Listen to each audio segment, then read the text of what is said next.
Olá pessoal, tudo bem? Estou aqui de novo para conversar com o seu coração e não com o seu cabeção. Se você sente afinidade com a minha energia, então esse vídeo é para você.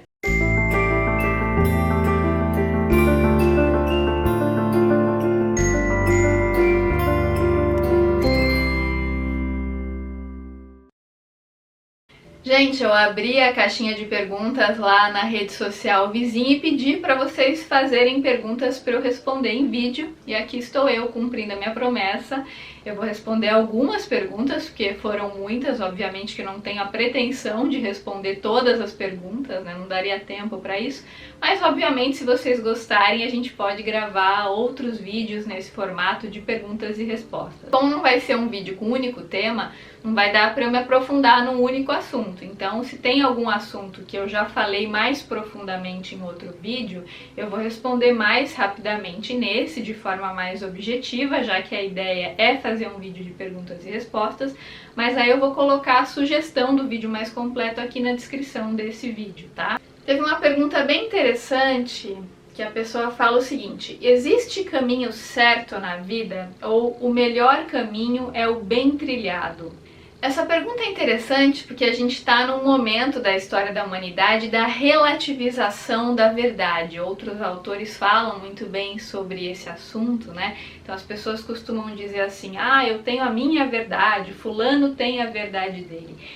E, na verdade, essa percepção é bastante equivocada, porque a verdade não é relativa, a verdade é uma só. As leis divinas continuam sendo as mesmas, independente das pessoas acreditarem nelas ou não, né? As leis universais não mudam porque as pessoas duvidam delas ou porque as pessoas não conseguem percebê-las num dado contexto histórico. O que acontece é o seguinte: o certo seria a gente dizer: eu tenho o meu nível de consciência e você tem o seu nível de consciência. E esse nível de consciência faz com que a pessoa perceba a verdade de uma determinada forma, de acordo com o grau de percepção no qual ela se encontra. Como costumava dizer o Osho, a verdade é uma experiência. Isso significa que quando você vivencia certas coisas, você cria convicção na verdade.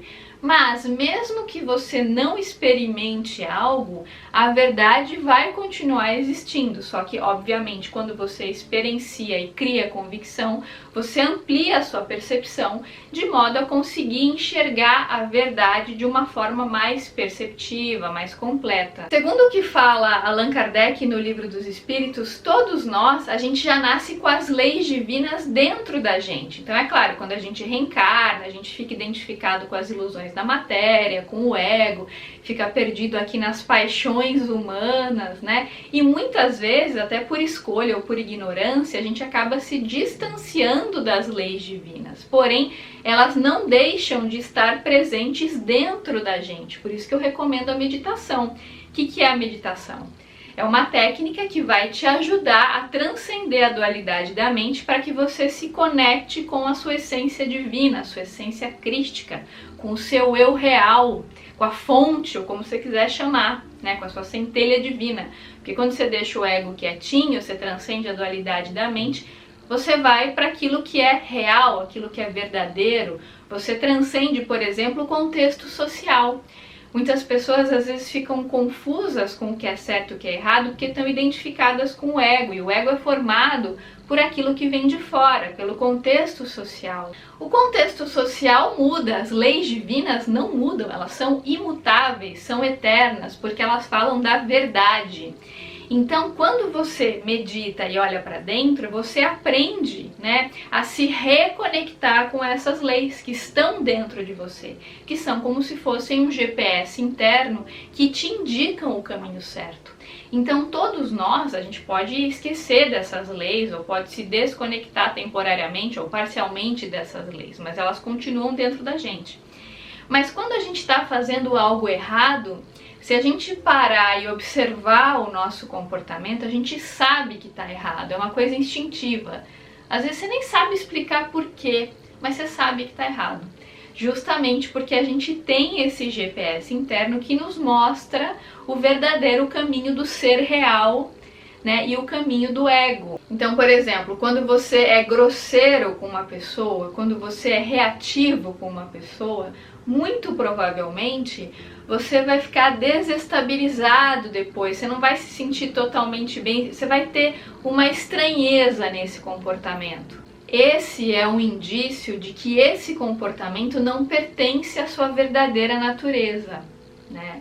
É um comportamento equivocado, que não vem do seu eu real. Então, quando a gente para, silencia o egão, né, sai da dualidade da mente que está sempre polarizando entre opostos, quando a gente sai desse caos da mente, claro, não dá pra gente parar a mente, isso é ilusório. Mas quando a gente fecha os olhos, deixa os pensamentos passarem e treina a não identificação com os pensamentos, isso é a meditação, né? A gente consegue sentir quem a gente é de verdade sem o ego, sem a dualidade da mente. Então é um momento no qual você está completamente relaxado, e vamos lembrar do que o Osho entende como meditação, que eu aprendi a meditar com ele, né? Então meditação não é nem concentração nem contemplação, embora concentração e contemplação sejam coisas úteis, importantes, mas não são meditação, de acordo com a perspectiva dele. Quando eu me entrego ao momento presente, quando eu não desejo nada, quando eu fico com o ego quietinho, sentindo o momento, me conecto com os meus mentores, né? Não estou identificada com nenhum pensamento, estou deixando os pensamentos irem e virem como nuvens no céu. Então eu estou entregue ao momento. Aí eu estou meditando. Eu não estou identificada, eu não estou cultivando um pensamento. Porque, claro, os pensamentos vão passar, mas eu posso me apegar a eles e ficar cultivando, ou seja, pensando o pensamento, né? Ou eu posso deixá-los ir como se fossem nuvens no céu. Osho ensina muito isso no livro Aprendendo a Silenciar a Mente, que eu já recomendei inúmeras vezes para vocês, mas vale a pena relembrar, é um clássico aqui do canal. Agora, uma coisa que vale a pena pontuar para complementar a resposta que eu dei para essa moça, não é porque uma pessoa faz escolhas erradas que ela está fadada ao fracasso, tá?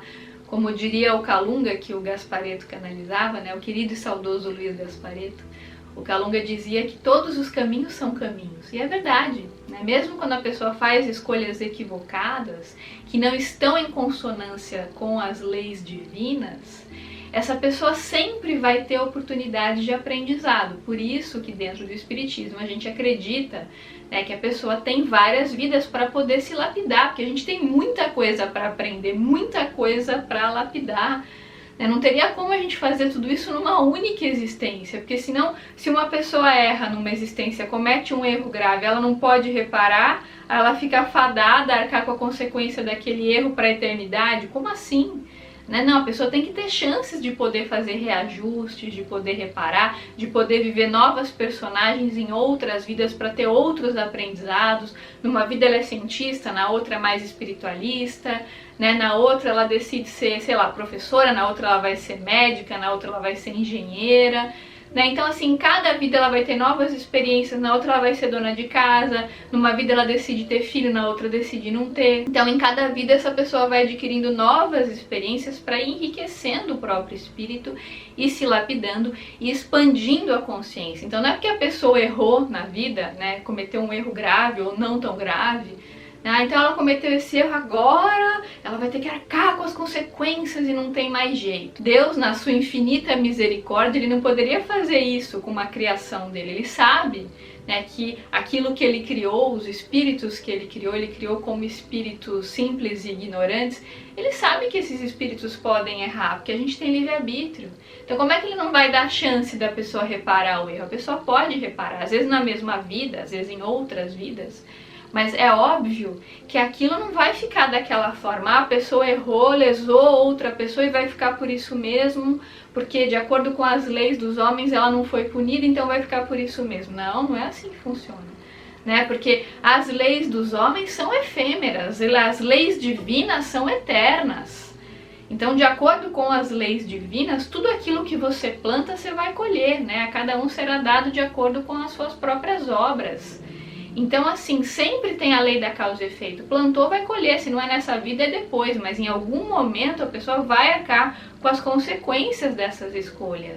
Então vou reler a pergunta da nossa colega. Ela perguntou o seguinte: existe caminho certo na vida? Sim, existe o caminho certo, é o caminho da alma, é o caminho que vai em consonância com as leis universais, com as leis divinas, com a fonte criadora, com a essência. Quando você está alinhado com a sua essência, ouvindo o seu ser real, você está no caminho certo, que é o caminho da sua alma. Aí ela continua falando assim: ou o melhor caminho é o bem trilhado. Bom, a meu ver, para um caminho ser de fato bem trilhado, ele precisa estar em consonância com as leis divinas, senão ele não será bem trilhado. O que não significa que a pessoa que está cometendo erros um atrás do outro não poderá repará-los. Ela irá repará-los ao longo de muitas existências. Ela só vai demorar mais tempo para evoluir do que uma pessoa que não comete tantos erros. Mas mais cedo ou mais tarde ela será um espírito puro. Talvez demore 5.000 anos para uma pessoa ou 100 anos para outra, sei lá, estou chutando aqui, né? Mas dependendo do tempo que a pessoa leva para realizar certos objetivos, ela pode se tornar um espírito puro mais rapidamente ou mais lentamente, mas esse é o destino de todos nós. Mais cedo ou mais tarde, todos seremos espíritos puros. A outra pergunta é a seguinte: como retomar uma amizade muito importante depois de uma ruptura? Ela usou uma outra palavra, mas aqui eu vou ter que substituir para não ter... Enfim, a gente não pode falar todas as palavras aqui, porque às vezes tem algum problema na divulgação do vídeo, tá, gente? Aí ela fala assim: me afastei durante uma crise. Bom, gente, assim, se você teve algum desentendimento com alguém, né, isso gerou uma ruptura na relação, um afastamento, a minha sugestão é que você procure seu amigo, sua amiga, você exponha para essa pessoa aquilo que você está sentindo, seu interesse de reatar o vínculo, e você observe se é recíproco ou não. Às vezes a outra pessoa ainda está num estágio que ela não conseguiu superar completamente, não está disponível para reatar o vínculo naquele momento, mas pode ser que num outro momento ela esteja. E o fato de você mostrar que você está predisposta a reatar o vínculo já vai deixá-la atenta em relação a isso, de modo a facilitar que ela possa vir a te procurar no futuro, caso você também esteja disponível para esse reencontro. O mais importante, a meu ver, é você abrir o seu coração, mostrar disponibilidade, né? Mostrar interesse em reatar. E caso a recíproca não seja verdadeira, às vezes a outra pessoa não está disponível, né, por questões emocionais, ou simplesmente ela percebeu uma desafinidade muito grande entre você e ela não quer mais reatar, esse é um direito dela. Mas a partir do momento que você fala para ela o seguinte: olha, eu tô aqui, tá? Se você quiser me procurar, eu tô à disposição, é só você falar comigo que eu tô receptiva à sua amizade. É importante nessas horas a gente deixar o orgulho de lado e mostrar essa disponibilidade. Mas ao mesmo tempo, se a outra pessoa não está na mesma página que a gente, né, não tem os mesmos interesses, não tem a mesma disponibilidade, é um direito dela. Cabe a nós aceitarmos essa realidade, aceitarmos esse não, né? E aí, se a pessoa também estiver predisposta a reatar, é importante que essa reconexão seja feita de forma um pouco mais lenta, de forma gradativa. Não adianta a gente ter a ilusão que depois de uma desconexão, essa reconexão vai acontecer do dia para a noite como se nada tivesse acontecido. Ainda mais se as duas pessoas ficaram num estado de vulnerabilidade, né? Então é um processo para que essa reconexão aconteça, é preciso ter paciência, mas se houver afeto, se houver uma amizade genuína, se houver afinidade, naturalmente essa reconexão vai se estabelecendo com o tempo, tá? Tem outra pergunta que a pessoa fala o seguinte: o que você acha sobre pessoas que não creem em Deus e na espiritualidade? Olha, eu acho que é um direito delas, né? Eu acho assim que para a pessoa acreditar em algo, ela tem que ter vivido experiências que fizeram com que ela tivesse convicção. Lembra que eu falei no começo uma frase do Osho, né? A verdade é uma experiência. Isso não significa que pelo fato da pessoa não acreditar, Deus não existe, né? Ou a espiritualidade não existe. O que acontece é que provavelmente ao longo da vida dela, ela não viveu experiências que fizeram com que ela sentisse que aquilo é real. Isso é muito comum, em especial, o Osho fala muito sobre isso, inclusive, né? Não me lembro agora o livro, mas tem um livro que ele disseca muito esse tema. Isso é muito comum em pessoas muito intelectuais, porque quanto mais intelectual é uma pessoa, mais chance ela tem de ficar identificada com a própria mente, e a mente transita entre polaridades. Essa é uma das características da mente, né? Então a mente está sempre na ambivalência, na dualidade, e quando a pessoa está identificada com a mente por ser excessivamente racional, muitas vezes ela acaba desconsiderando muitas percepções que seriam mais instintivas. E as leis divinas, para você percebê-las, você precisa ter uma conexão mais forte com o seu próprio instinto, para você saber que aquilo é real. E quando a pessoa é muito intelectual, tem mais chances dela ficar identificada com a mente, né? E acabar se afastando dos próprios instintos.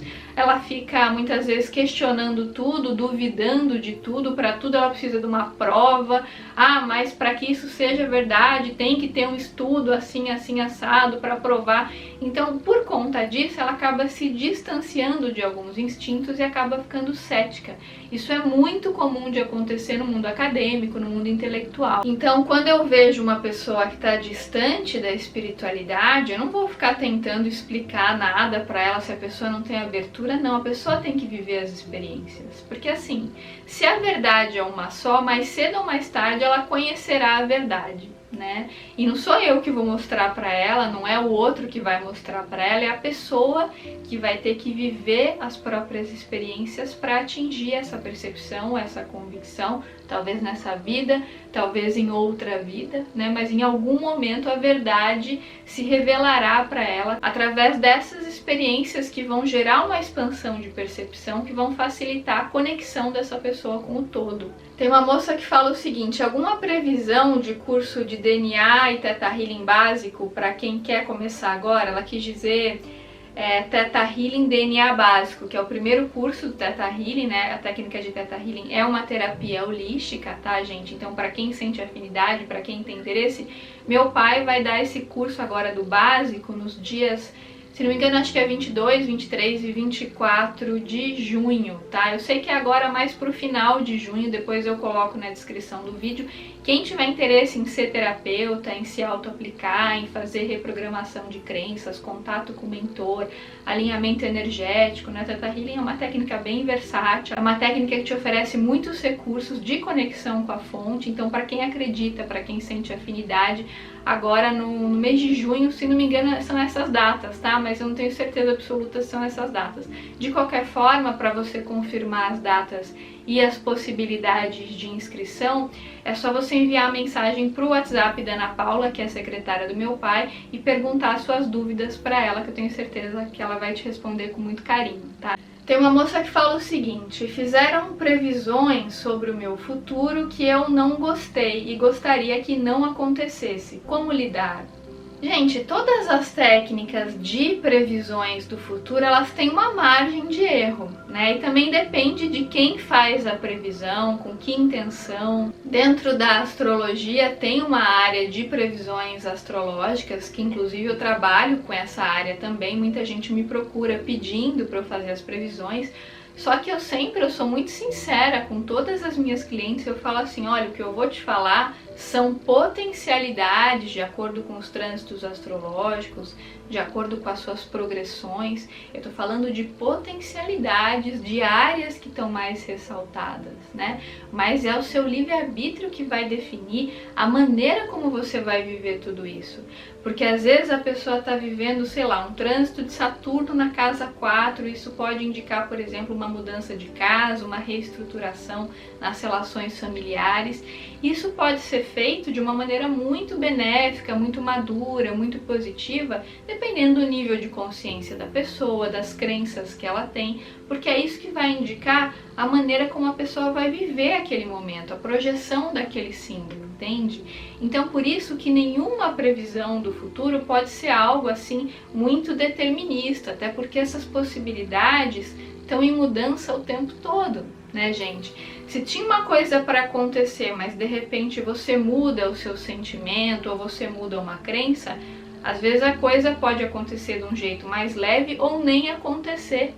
né? Porque a sua programação interna acabou reverberando no seu futuro e transformando esse futuro pela sua mudança de consciência. Então, primeiro, eu acho que a gente não deve levar nenhuma previsão a ferro e fogo, né? Claro, tem pessoas que são boas em fazer previsões, tem inclusive uma mediunidade ligada a isso, que é a mediunidade de pré-ciência. Inclusive Chico Xavier era perito nessa mediunidade, ele sabia todas, ele tinha todas as mediunidades, né? Mas ele tinha de pré-ciência também, ele sabia o que ia acontecer no futuro, mas ele era um espírito de uma imensa luz, e as pessoas que conviviam com ele diziam que ele não errava nenhuma previsão. Agora, pessoas comuns fazendo previsões, elas têm uma possibilidade de erro, tem uma margem de erro, e também tem a possibilidade de você mudar de crença, né, se conectar eventualmente com bons sentimentos e pensamentos com os quais você não estava conectada antes, e isso acaba produzindo uma alteração no seu futuro. Então, o principal que eu sempre falo aqui para vocês, dentro do possível, é a gente ter essa proposta de focar na luz. Então, quando a sombra vem, né, quando a sombra acaba atingindo a nossa consciência, emergindo a consciência, a gente olha para ela. A gente não vai negar a dor, não vai reprimir a sombra. Mas todo o nosso trabalho é de não identificação com essa sombra. Eu não vou ficar cultivando essa sombra. Não vou ficar endossando, não vou ficar olhando para ela, dando poder, dando força, falando sobre ela, entende? Então, por exemplo, se eu sou tomada por um medo que é o medo existencial e não aquele medo instintivo, básico de sobrevivência. Se eu me identifico com esse medo, ao invés de enfrentar uma situação que me gera medo, por exemplo, eu acabo cultivando esse medo. E a tendência é que ele acabe aumentando. Medo e ansiedade nesse contexto são a mesma coisa, né? Agora, se eu faço um trabalho de respiração, um trabalho de visualização, se eu vou para a ação e nessa ação eu promovo o enfrentamento desse medo, a tendência é que ele diminua bastante. Então tudo depende da nossa postura interna, nada está totalmente determinado assim, né? Tem outra pergunta que é a seguinte: como impor limites sem parecer cobrança? Eu tenho um vídeo no qual eu falo bastante sobre isso, que se chama Como Ser Mais Interessante para Quem Te Interessa, e uma das coisas que eu falo é sobre essa questão de limites. Eu acho que até cito nesse vídeo o livro Comunicação Não Violenta, né? Mas basicamente é você falar tudo com generosidade, com jeito, sem impor a sua própria verdade. Falar, olha, eu agradeço esse convite que você me fez, nesse momento não estou disponível, mas vou reavaliar sua proposta com carinho. Ah, não tem nada a ver isso aí, não quero. Não é chegar assim impondo ou de forma reativa, é ter um tom de voz mais afável, mais generoso, é procurar se expressar de forma mais generosa. O livro Comunicação Não Violenta, ele é muito bom para nos ajudar a deixar essa comunicação mais empática e talvez possa te dar algumas sugestões de como colocar limites, né, sem ser reativo e sem criar conflito com outras pessoas. Gente, ainda teriam muitas perguntas para responder. Se vocês gostarem desse formato de vídeo, eu posso fazer outros vídeos desse tipo. Mas por hoje eu vou ficando por aqui, que esse vídeo já tá super longo, né? Espero muito que vocês tenham gostado, que vocês tenham aproveitado essas respostas, que seja útil para vocês. Se você gostou, eu peço que você deixe seu like aqui no vídeo. Cada vez que você deixa um like, o YouTube entende que esse conteúdo é relevante e o divulga para mais pessoas. Então é isso, gente. Um grande beijo para todos vocês e até os próximos vídeos.